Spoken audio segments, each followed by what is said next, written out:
Ni kweli Mungu wetu anasamehe dhambi, lakini ukishindwa kuumudu mwili wako, ukashindwa kucontrol hisia zako, miemko yako, niamini hili ninalolisema.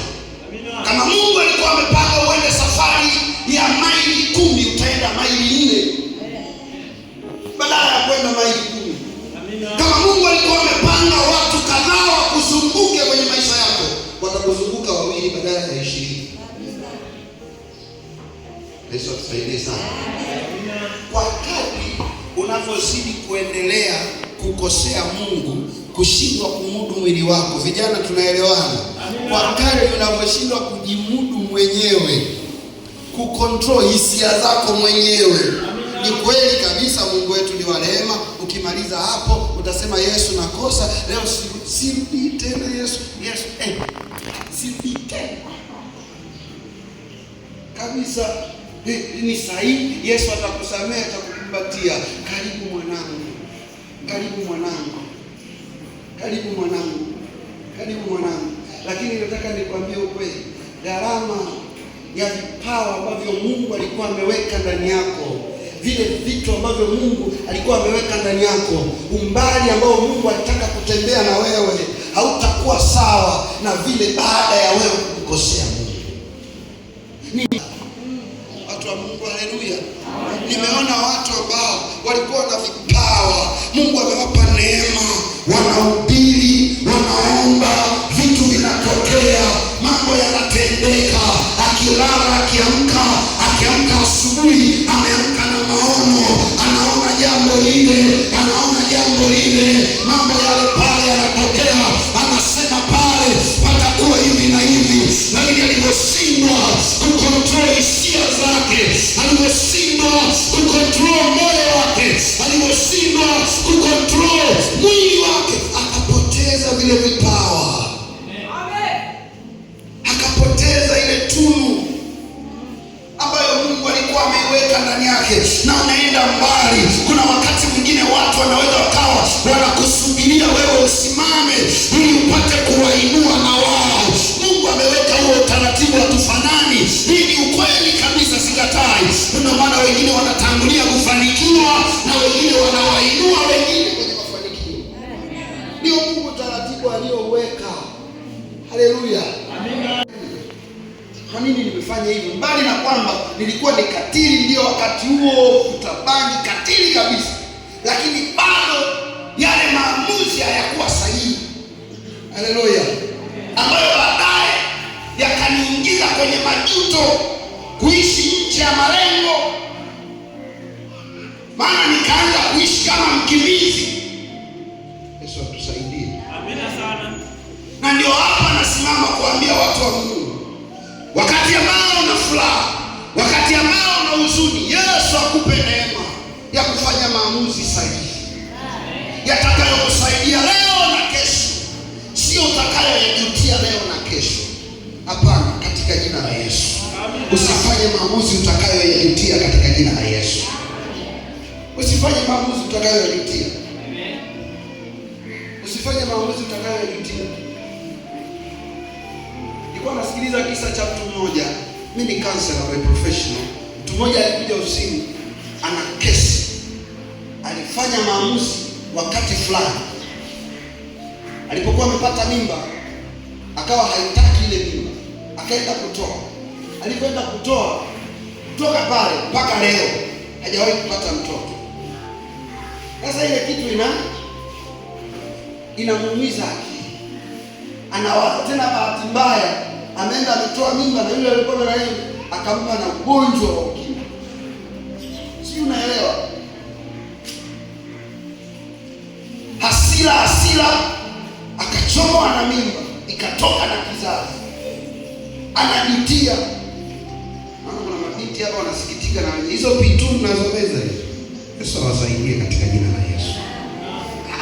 Mchungaji kule haoni, mzee wa kanisa bali naona kule uone, anaona Yesu tu. Yesu anakuwa anasaidia. No, wewe. Kule anaona Yesu. Unapofanya maamuzi haya hakuna anayekuona. Na ndio maana nimeanza na ile mjue Mungu wewe binafsi. Haleluya. Amina. Ukijua Mungu binafsi utakuwa tayari kusimama na Mungu katika mazingira yoyote. Sasa angalia, huyu mtu anajutia. Ikafika wakati mahali, baada ya kuendelea naye vipindi kadhaa, siku moja akaja akasema, sasa nimefikia hatua naona bora nijiue, sioni sababu ya kuendelea kuishi. Aliyafanya maamuzi miaka 5 iliyopita, yanamgharimu mpaka leo 2025. Alifanya maamuzi 2020. Umeelewa hiyo kitu? Kuna nguvu kubwa ya kufanya maamuzi. Haleluya. Amua sahihi unapokuwa na huzuni na unapokuwa na furaha. Haleluya. Ukifanya maamuzi sahihi, hii hapa. Mahusiano ya kina na Mungu. Tengeneza mahusiano ya kina na Mungu. Lakini jambo la mwisho kabisa, hiyo sitaelezea. Jambo la mwisho ni kubali kulipa gharama. Matendo 16:22-23. Safari ya kutembea na Mungu inahitaji nini? Kulipa gharama. Pay the price. Ukitaka kutembea na Mungu, lipa gharama. Kuna gharama za fedha, kuna gharama za muda, na kuna gharama za mwili wako. Tunataka tununue uwanja wa kanisa, au tunataka tujenge, labda tuweke vioo hapa au tuweke AC. Tutakuhamasisha kwamba toa utabarikiwa, si ndio hivyo? Si mara nyingi watu wanasema hivyo, toa Mungu atakubariki, fanya kazi ya Bwana. Lakini uhalisia, AC sipokuwepo anayeumia ni nani? Ni Mungu, ni wewe. Yaani mfano hilo paa alipo, huwa imenyesha wakati tunaabudu. Mungu hapo, utukufu wa Mungu hautashuka. Utashuka, si ndio hivyo? Ila unatengeneza mazingira wewe mwenyewe. Haleluya. Si kuna kitu unanielewa? Si kuna kitu unanielewa? Kwa hiyo safari ya kutembea na Mungu inahitaji kulipa gharama. Mbali na kwamba Mungu anatubariki tukitoa, lakini kuna vitu vingine ambavyo ni wajibu wetu sisi kama mtu uliyookoka. Kama unaabudu kanisa la mahali pamoja, ni wajibu wako kutoa pesa kwa ajili ya kinanda. Wajibu wako kutoa pesa kwa ajili ya kiti. Mbali na kwamba Mungu ametubarikia huko, lakini pia ni wajibu wako, kwa sababu usipotoa utakaa wapi? Haya, tuseme kila mtu akae alipotoa. Yesu atusaidie sana. Unaona kama kuna watu watasimama kule juu, na wakisimama bado hata mchanga wa kutoa. Kwa hiyo itabidi watoke wapi? Nje. Wakitoka nje, hata spika wa mchanga hawataki kusikiliza. Maana yangu ni vizuri. Amina sana. Safari ya kutembea na Yesu inahitaji kulipa gharama. Ndio maana yangu hiyo. Kuna gharama ya muda, kuna gharama ya fedha, kuna gharama ya mwili wako. Haleluya. Amina. Hii safari mpaka hapa tulipofika hapa, kuna watu iliwakosti maisha yao. Kuna watu iliwakosti ndugu zao wote wakafariki ili wewe uwe hapa. Kuna watu iliwakosti mali zao, kazi zao wakapoteza. Tunaona watu ambao wanaacha kazi masaa 24, anaenda kufungua kanisa. Familia inamwangalia. Unajua familia zetu wachungaji huwa hazielewi kama wewe mchungaji. Ndio wewe ni mchungaji, lakini kushoto kulia, mimi bado nitataka uniletee nini? Chakula gani? Mtoto atataka ada ya wapi? Ya shule. Wewe ukaenda pale ukamwambia, sasa mwanangu, fungua Mathayo 24.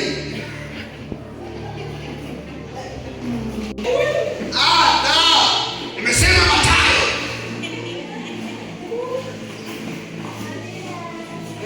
Inahitaji gharama. Inahitaji kulipa gharama. Ni ukweli wapendwa, inahitaji gharama. Tunamuona Yesu mwenyewe, ili mgharimu kutemewa mate, ili mgharimu kupigwa na kuvikwa taji ya miba, ili mgharimu kudharauliwa, ili mgharimu kuchezewa, ili mgharimu hata yeye kufa moja kwa moja, ili nafsi ya mtu mmoja leo hapa aokoke. Gharama. Ili mgharimu Petro kutundikwa kichwa chini, miguu juu, ilimgharimu. Kuna mwingine alitupwa kwenye pipa la mafuta, pato la maji, akiwa ameng'olewa ngozi ya nje. Pato la maji, hiyo ni gharama alikuwa anailipa, akawekwa kwenye pipa la mafuta. Hiyo gharama kwa ajili ya Injili imfikie mimi, kufikie na wewe. Safari ya kutembea na Mungu inahitaji gharama. Safari ya kutembea na Mungu inahitaji gharama. Ukikimbia kulipa gharama, usitegemee kutembea na Mungu. Bwana Yesu atusaidie. Kuna watu wanasema wewe mtumishi mjui tu. Unajua sisi ni kizazi cha neema. Ndio. Yesu mwenyewe ni wa neema, kwani hakulipa gharama? Natendaje uovu mkubwa nikose Bwana? Nafanyaje dhambi hii nikose Bwana? Eti vijana tunaweza tukatoboa hapo. Kwenye piskali tutatoboa wazee. Haleluya. Bwana Yesu asifiwe sana. Badilika kila siku. Yesu asifiwe sana. Kwa hiyo mwenyewe uwezo wa kucontrol hisia. Vitu vya kucontrol hapa, kuna hisia, kuna miemko, kuna umaarufu, utukufu. Unajua na utukufu kuna wakati umetatua changamoto ya mtu, anakwambia hakuna mtu kama yule mshikaji yule jamaa. Yule pale yule unaimba sana. Unajua kuna wakati ukiimba nilikuwa natamani yani kupaa. Sasa binadamu yote ameumbwa na ile hali ya kwa sababu si ameumbwa kwa mfano wa Mungu. Sisi ni sura na mfano wa nani? Wa Mungu. Kwa hiyo kuna tabia za Mungu tuko nazo. Haleluya. Kuna tabia za Mungu tuko nazo. Na tusipokuwa makini hizo tabia za Mungu, kama utashindwa kucontrol, zinaweza zikakupeleka jehanamu kabisa. Haleluya. Hususan tabia ya kusikia ile, unaacha kumpa mwenye utukufu na utukua. Yesu atusaidie sana. Amina. Okay. Tuone jambo la tatu. Jambo la tatu, uwezo wa kufanya maamuzi sahihi wakati wa furaha na wakati wa huzuni. Ability to make a decision. Wakati wa furaha na wakati wa huzuni. Ukitaka kutembea na Mungu mbali mrefu, jitahidi sana kuwa na uwezo wa kufanya maamuzi wakati unapokuwa umefurahi sana na wakati ambao unakuwa na huzuni sana. Haleluya. Amina. Maamuzi sahihi. Nikupe mfano mzuri. Maamuzi sahihi tunayoyafanya kwenye maisha yetu ni matokeo ya kesho. Tukitaka kutembea na Mungu kwa umbali mrefu, lazima Mungu atupe neema ya kufanya maamuzi sahihi. Na sahihi nimesimama hapa tayari, kuna mtu kichwani mwake amekaa kwenye maamuzi mawili. Anajifikiria niende huku au niende. Mungu akupe neema kufanya maamuzi sahihi yatakayokusaidia leo na kesho, sio utakayojutia leo na kesho. Kuna maamuzi ambayo tuliyafanya kwenye maisha yetu tukajutia. Haleluya. Amina. Kuna gharama inayolipwa kule.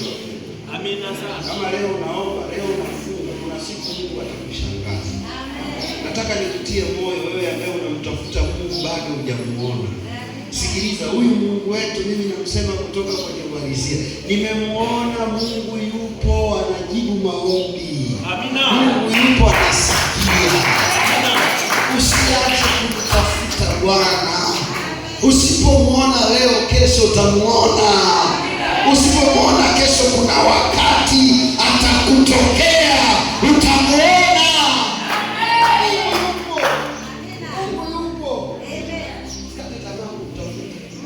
Haleluya. Amina sana. Akalipa gharama wakati mmoja, akanibeba yule mama. Njoo. Yes.